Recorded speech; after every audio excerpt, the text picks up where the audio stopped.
So I'll hear people say, if you believe it, then you can achieve it. And the problem with that is they're leaving out the most important part of the equation. And that part is work, action, actually doing something. That's what you have to do to achieve anything. Yeah, you gotta believe it, but you better get the work done. When you're a kid, you're all potential. It's chaotic potential. It can manifest itself in any number of ways. And maybe you don't want to give that up. So you're like Peter Pan. You want to be a kid forever because you don't want to give up the potential. And you look out in the world and all you see are Captain Hooks, who've lost a hand, who are chased by death because that's the clock in the crocodile. It's already got a taste of him. He's terrified by death and he's a tyrant. Well, I don't want to grow up to be that. So I won't be disciplined at all. Well, that's no good because the way the potential transforms itself into actuality is through discipline. You say, well, I don't know what to do. It's like, that's okay. Nobody does. Go do something. Do the best thing that you can think of. Put the best plan you have into practice. It's not going to be perfect and it will change along the way. But it will change partly because you become disciplined pursuing the path. And as you become disciplined, you become wiser. And as you become wiser, you become able to formulate better and better plans. What does it take to really make the changes starting tomorrow? It also takes more than enthusiasm. I know we're hearing a lot about enthusiasm these days, but see, that just won't do the job. So you can get all excited about lifting 200 pounds till you get to the gym. And then you need a new excitement. And the new excitement is called discipline. Major step to human progress. Discipline. If there's one thing to get excited over, that's it. Get excited over your ability to make yourself do the necessary things.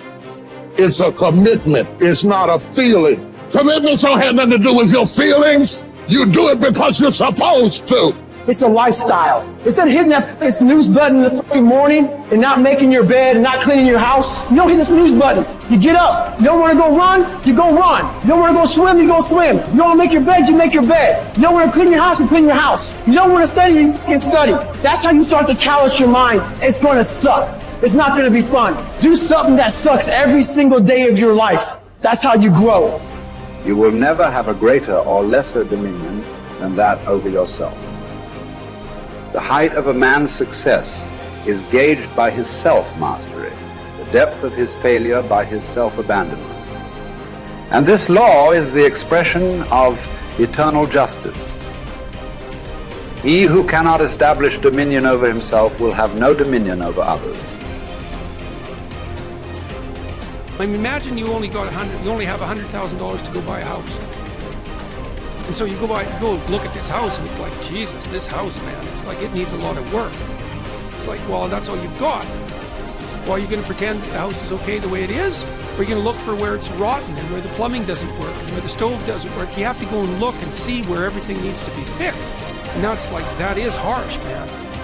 And then in order to do that properly, someone has to have taught you, it's, look, you aren't your problems. What you are. You're most fundamentally that which, if it confronts its problems, can solve them.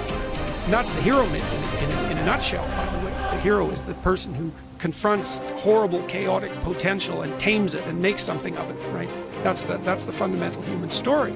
But the problem is that you have to face what you don't want to face in order to fix it. Yeah. And so you look at all the things about yourself that need to be burned off, that need to be dispensed with. And that, man, especially at the beginning, especially if you're screwed up, that might be like 95% of you just has to go up in flames. And it's painful. Even some of that stuff that you have to burn off doesn't want to die. And it'll scream in agony while you're burning it off. It's not pleasant. But if you know that you're the thing that can transcend your problems, most fundamentally, if you know you're the thing that, if it faces the problems, can transcend them, then you have the faith that would enable you to take stock of who you are. The chief task in life is simply this: to identify and separate matters so that I can say clearly to myself which are externals, not under my control, and which have to do with the choices I actually control. Where then do I look for good and evil? Not to uncontrollable externals, but within myself to the choices that are my own. Remember that among the things over which we have complete control are the goals we set for ourselves. I think that when a Stoic concerns himself with things over which he has some but not complete control, such as winning a tennis match, he will be very careful about the goals he sets for himself. In particular, he will be careful to set internal rather than external goals. Thus, his goal in playing tennis will not be to win a match, something external over which he has only partial control, but to play to the best of his ability in the match, something internal over which he has complete control. By choosing this goal, he will spare himself frustration or disappointment should he lose the match. Since it was not his goal to win the match, he will not have failed to attain his goal as long as he played his best. His tranquility will not be disrupted. The disciplined mind conquers all obstacles and achieves greatness, for it remains steadfast in the pursuit of virtue, undeterred by distractions or temptations. Discipline is the bridge between dreams and reality, turning aspirations into accomplishment. It is the compass that guides us through the storms of life, keeping us on the path of righteousness. By mastering our desires and impulses, we harness the power to shape our destiny. Discipline is the foundation of character, the forge where resilience and strength are honed. It is through disciplined action that we transform ourselves, inch by inch, into the best version of who we can be. This is from 12 Rules for Life. Rule 4 is compare yourself to who you were yesterday, not to who someone else is today. Yes. Because you need to have a hierarchy of improvement. You need to be aiming for something, and that means you're going to be lesser than people who've already attained along that dimension. Yes. And that can give rise to envy. So the question is, who should you defeat in the final analysis? And the answer is, you should defeat your former self. You should be constantly trying to do that. And you're the right control for yourself too, because you're the one who's had all your advantages and disadvantages. And so if you want to compete fairly with someone, then you should be competing with you.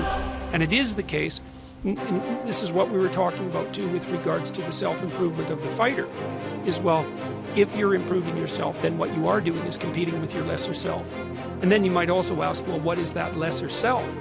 And that lesser self would be resentful and bitter and aggressive and vengeance-seeking and all of those things that go along with having a negative moral character. And those are things that interfere with your ability to progress as you move forward through life. So it's very necessary to understand that this is why, I've been stressing this idea of personal responsibility. It's like, well, personal responsibility is to compete with yourself, is to be slightly better than yourself the next day. Yes. And it better in some way that you can actually manage, and that's humility. It's right, like, well, I'm a flawed person. I've got all my problems. Could I be as good as person X? It's like, not the right question. The right question is, could you be slightly better tomorrow than your currently flawed self? And the answer to that is, if you have enough humility to set the bar properly low, then you could be better tomorrow than you are today. Because what you also have to do is you have to say, well, here's all my flaws and my insufficiencies, and the best that someone that flawed and insufficient could do to improve and actually do it is this. And that's not worth going out in the street and celebrating with placards. It's like, well, this is why I tell people to clean the room. It's not going to brag to someone that you did that. But someone as insufficient as you might be able to manage it. And that means you actually are on the pathway to self-improvement, and you're transcending your former self. And you might say, well, what's the right way of being in the world, if there is such a thing? And it's not acting according to a set of rules. It's attempting continually to transcend the flawed thing that you currently are. And what's so interesting about that is that the meaning in life is to be found in that pursuit. So I've been laying that out in these discussions too, because I say, well, the fundamental issue is that life is tragic and difficult, very tragic and difficult for everyone. And it's also tainted by malevolence, because no matter how things are tragic and difficult, but there's always some stupid thing that you could do or someone else could do that could make it even worse than it has to be. So that's life. And you need an antidote to that, because that can embitter you.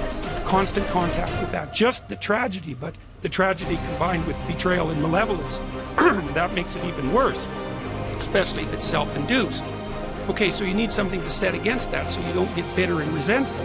Well, what do you set against that? Doing something worthwhile, by your own definition, say. You need some reason to get the hell out of bed on a terrible day because you've got something good to do. Well, what's the best thing you can do?